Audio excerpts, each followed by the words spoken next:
Topic है हमारा प्रेरकत्व, ठीक है। तो प्रेरकत्व के बारे में पूरा हमने बहुत अच्छे से लिखा है, उसके बारे में आपको समझना होगा। प्रेरकत्व क्या होता है? प्रेरकत्व आप ऐसा मानो एक प्रतिरोध का ही रूप होता है। किसका रूप होता है? प्रतिरोध का। जैसे प्रतिरोध क्या होता है? धारा के मार्ग में अवरोध उत्पन्न करता है, उसी प्रकार से प्रेरकत्व भी परिवर्तन होने वाली धारा या प्रवाहित होने वाली धारा का क्या करता है? विरोध ही करता है। ये ध्यान रखना। देखो क्या है कि प्रेरकत्व एक ऐसा साधन है जो किसी कुंडली में धारा परिवर्तन का सदैव विरोध करता है, ठीक है। ये आप ध्यान रखना। प्रेरकत्व एक ऐसा साधन होता है जो किसी कुंडली में धारा परिवर्तन का सदैव विरोध करता है। इसे एल से प्रदर्शित करते हैं। इसका प्रतीक ये होता है, हमने यहाँ भी लगा रखा है कुंडली में और यहाँ भी आपको दिखा दिया। इसका मात्रक हेनरी होता है, ठीक है। इसका मात्रक क्या होता है? हेनरी होता है। हमने आपको क्या बताया? जैसे हमारा प्रतिरोध होता है वैसे ही प्रेरकत्व होता है, ठीक है। जैसे प्रतिरोध हमारा ओम के नियम से आता था, बी बराबर आई आर, तो वहाँ आर होता है, ठीक है। हमारा एक फार्मूला होता था बी बराबर क्यू अपॉन सी, जहाँ सी हमारी धारिता होती थी, वो भी बिल्कुल इसी के जैसा काम करती है, ठीक है। और इस प्रकार से आप देखो, आपको कुछ हम फार्मूले दिखा दे रहे हैं।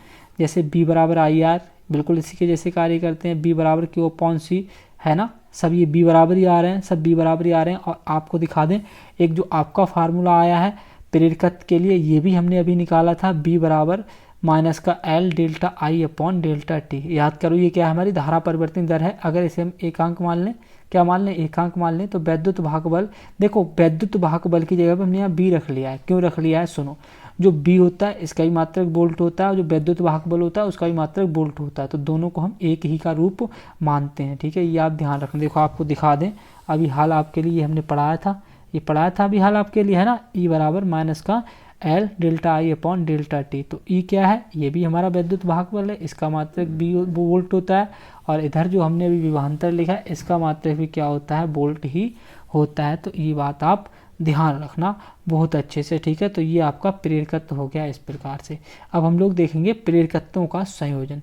प्रेरकत्वों का संयोजन देखेंगे तो प्रेरकत्वों का संयोजन देखें आप लोग कितना अच्छे तरीके से यहाँ पर डिस्कस किया गया है। देखो प्रेरकत्वों का संयोजन, तो ये फार्मूला आप याद रखना जो भी हाथ निकाला, बी बराबर माइनस का L delta I upon delta T. अब देखो प्रेरकत्वों का संयोजन, और प्रेरकत्वों का संयोजन जो यहाँ पर किया गया है ये तुम्हारा श्रेणी क्रम में किया गया है। किसमें किया गया है? श्रेणी क्रम में।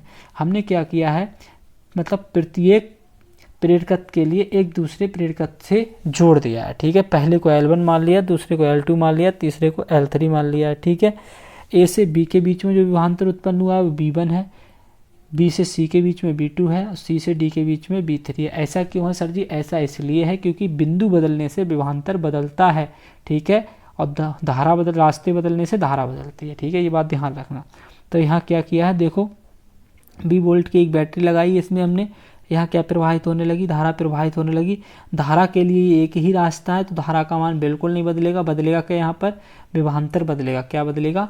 विभवांतर बदलेगा। ये बात ध्यान रखना। और एक बात और बता दें आपको कॉमन सी, हम किसी भी चीज़ का संयोजन करें, किसी भी चीज़ युक्ति का संयोजन निकालें, जो चीज़ बदलती है उसी के मान को ज्ञात करते हैं हम। तो यहाँ पर हमारा क्या बदल रहा है? विभवांतर बदल रहा है, तो विभवांतर के ही मान को हम ज्ञात करेंगे इस फार्मूले से, ठीक है। किस फार्मूले से? इस फार्मूले। तो देखो यहाँ हम देखेंगे बिंदु ए व बी के बीच विभवांतर B1, तो ए और बी के बीच विभवांतर B1 कितना हो जाएगा? यहाँ पर हम क्या कर देंगे? 1 कर देंगे। क्या कर देंगे? 1। और प्रेरकत्व हमारा क्या हो जाएगा? L1 हो जाएगा, ये वाला, है ना। और delta I upon delta T, क्योंकि इसमें कोई परिवर्तन नहीं हो रहा है। देखो आपको दिखा दें हम इस प्रकार से, है ना। यहाँ हमने B1 ले लिया, और B1 बराबर हमारा माइनस का L1 delta I upon delta T, इसे हमने समीकरण 1 मान लिया। इसी प्रकार से B2 बराबर हमारा क्या आ जाएगा? माइनस का L2 delta I upon delta T, और इसी प्रकार से हमारा B3 बराबर आ जाएगा, ठीक है। ये आप ध्यान रखना। अब हम क्या निकालेंगे? बिंदु ए से डी के मध्य कुल विभवांतर, ठीक है। देखो आप जो कुल विभवांतर होगा हमारा वो B बराबर B1 plus B2 plus B3 हो जाएगा, ठीक है। चित्र में आपको दिखा दिया, अभी चित्र आपने पहले बना लिया होगा, चित्र बनाने के बाद ही लिखा करें आप। तो यहाँ पर B का मान हमारा क्या हो जाएगा? यही हो जाएगा B का मान माइनस के L delta I upon delta T, ठीक है। और यहाँ हमारे इसी प्रकार से B1 का जो हमने निकाला था वो रख दिया। समीकरण 1 2 3 से हमने तीनों के मान रख दिए। तीनों के मान रखने के बाद यहाँ क्या है? माइनस का L delta I upon delta T, यहाँ से जो कॉमन है वो हमने ले लिया। Delta I upon delta T हमने क्या निकाल लिया? कॉमन निकाल लिया यहाँ से, प्रत्येक में माइनस कॉमन है, माइनस भी कॉमन ले लिया, तो माइनस से माइनस कॉमन कट गया हमारा, और delta I upon delta T से delta I upon delta T cut गया। यहाँ बचा क्या, L1 plus L2 plus L3 रह गया। ठीक है, अब यहाँ क्या बचा हमारा, देखो L बराबर रह गया L1 plus L2 plus L3, ये बचा हमारा, और यही हो गया हमारा इसका आंसर। ठीक है, एकदम बढ़िया तरीके से। अब हम देखेंगे इसका समांतर क्रम, कौन सा क्रम, समांतर क्रम। तो देखो ये है हमारा इसका समांतर क्रम। समांतर क्रम को भी हम बहुत अच्छे से सॉल्व करेंगे। देखो समांतर क्रम में हमने क्या किया है, तीनों प्रेरकत्वों के लिए किस में लगा दिया है, तीनों प्रेरकत्वों को हमने बहुत अच्छे से किस में लगाया है, समांतर क्रम में लगा दिया है। मतलब किसी एक बिंदु से तीनों प्रेरकत्वों के प्रथम सिरों को जोड़ दिया है, किसी दूसरे बिंदु से तीनों प्रेरकत्वों के द्वितीय सिरे को जोड़ दिया है, और इन सिरों को जोड़ने के बाद हमने बहुत अच्छे से इसमें एक पी बैटरी लगाई है, जिससे इसमें धारा प्रवाहित की है। जैसे ही धारा जब धारा यहाँ तक आई तब तो आई ही थी, यहाँ से 3 भागों में बट गई।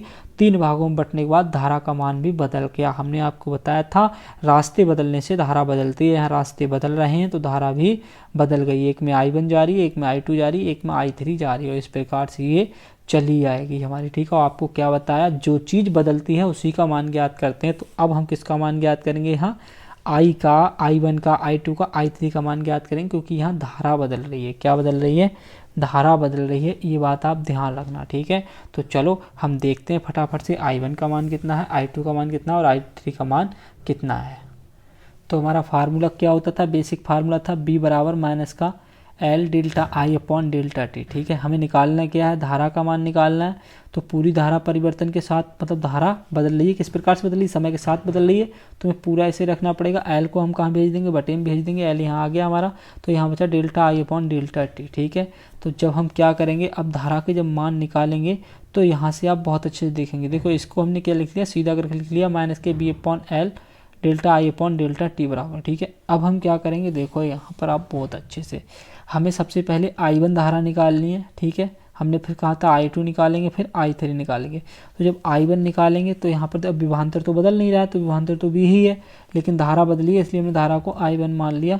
और यहाँ क्या आ गया हमारा, L1 आ गया, यानी कि पहले प्रेरकत्व में धारा कौन सी प्रवाहित हो रही है, I1 प्रवाहित हो रही है।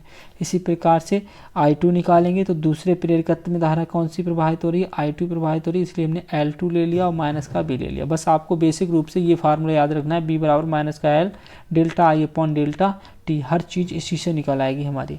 अब देखो यहाँ क्या है हमारा, delta I3 upon delta T बराबर माइनस के B अपॉन L3 आ जाएगा यहाँ, ये हो जाएगा हमारा तीसरे वाले प्रेरकत्व के लिए। ठीक है, अब हम देख लेंगे तीनों, मतलब कुल धारा कितनी है। तो देखो I बराबर I1 plus I2 plus I3, तो जितनी हमारी निकल के आई है वो हम यहाँ पर पुट कर देंगे। तो देखो I बराबर हमारा सबसे पहले क्या निकल के आया था, I का मान। अब तुम कहोगे सर I का मान मतलब ये है, आप यहाँ से समझें। आप कहाँ से समझें, यहाँ से समझें। देखो ये हमने निकाला था, जो I है वो समय के साथ बदल रही है, जो I है वो समय के साथ बदल रही है, इसलिए यहाँ पर हम माइनस के B अपॉन L ही लगाएंगे। ठीक है, ये ध्यान रखना। और जो यहाँ पर I1 की जगह पे क्या लगाएंगे, माइनस के B अपॉन L1 लगाएंगे। ठीक है, I2 की जगह पे क्या लगाएंगे, माइनस के B अपॉन L2 लगाएंगे, और I3 की जगह माइनस के B अपॉन L3 लगाएंगे। तो देखो यही काम हमने किया है। I की जगह क्या लगाएंगे, delta I upon delta T, यहाँ पर delta I1 upon delta T, यहाँ delta I2 upon delta T plus delta I3 upon delta T लगा दिया। इन सभी के मान लगा दिए हमने। यहाँ आपको मालूम है इसके बराबर माइनस के B अपॉन L था, इसके बराबर माइनस के B अपॉन L1 था, इसके बराबर माइनस के B अपॉन L2 था, और इसके बराबर माइनस के B अपॉन L3 था। ठीक है, ये मान देखो ऊपर अभी हाल आपको दिखा दें, इसके बराबर क्या है, माइनस के B अपॉन L1, इसके बराबर माइनस के B अपॉन L2, माइनस के B अपॉन L3। इस प्रकार से ये मान हमारे दिखाए गए हैं आपके लिए।